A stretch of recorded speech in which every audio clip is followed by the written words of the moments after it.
વડોદરા સિનોર તાલુકામાં કેટલાય સમયથી ચાલતા લાકડાચોર ટોળકીનો ટેમ્પો ઝડપાયો। હજી પણ સિનોર તાલુકામાં લાકડાચોરી આતંક મચાવનાર પુષ્પાભાવ પોલીસ પકડથી દૂર।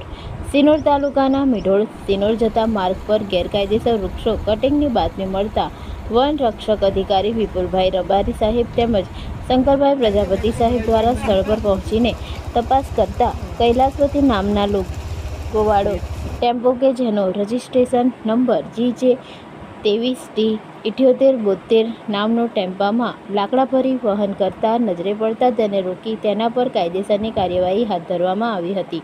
પરંતુ આ રેડ દરમિયાન સિનોર તાલુકાના પુષ્પાભાવ નાસી છૂટવામાં સફળ થયા હતા।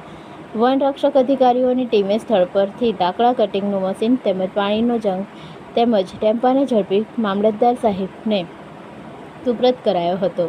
અગાઉ પણ ટિમ્બરવાથી બહાર નર્મદા કેનાલ ઉપર લાકડા કટિંગ કરવામાં આવ્યા હતા। આ સમાચાર પ્રસિદ્ધ થતાં આરએફઓ સાહેબને જાણ થતાં આજરોજ વનરક્ષક અધિકારી તેમજ બાતમીના આધારે તપાસ કરતા લક્કડચોર વિક્રમ પાટણવાડિયા સ્થળ પરથી ભાગી છૂટવામાં સફળ બન્યો છે। વાહન ચાલક પાસે પૂરતા પુરાવા માંગતા પુરાવા ન મળતા લાકડા ભરેલ વાહન જપ્ત કરેલ છે। આ રેડના પગલે લક્કડચોરોમાં ભારે ફફડાટ વ્યાપી જવા પામ્યો હતો। દિવસે ને દિવસે આ લક્કડચોર પુષ્પા ગેંગનો આતંક સિનોર તાલુકામાં વધી ગયો છે। વન રક્ષક અધિકારીઓની આ રેડ બાદ આ પુષ્પા ગેંગ પર આવનારા સમયમાં શું પગલાં લેવામાં આવે છે તેની સિનોરની જનતા આતુરતાપૂર્વક રાહ જોઈ રહી છે।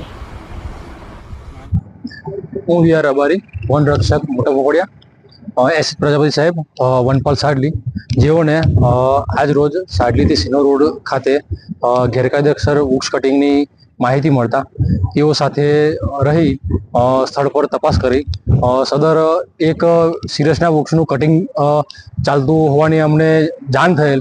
સ્થળ પર આવીને તપાસ કરેલ તો સદર ડ્રાઈવર પાસે અમે વૃક્ષ કટિંગ બાબતના પુરાવા રજૂ કરવા માંગેલ।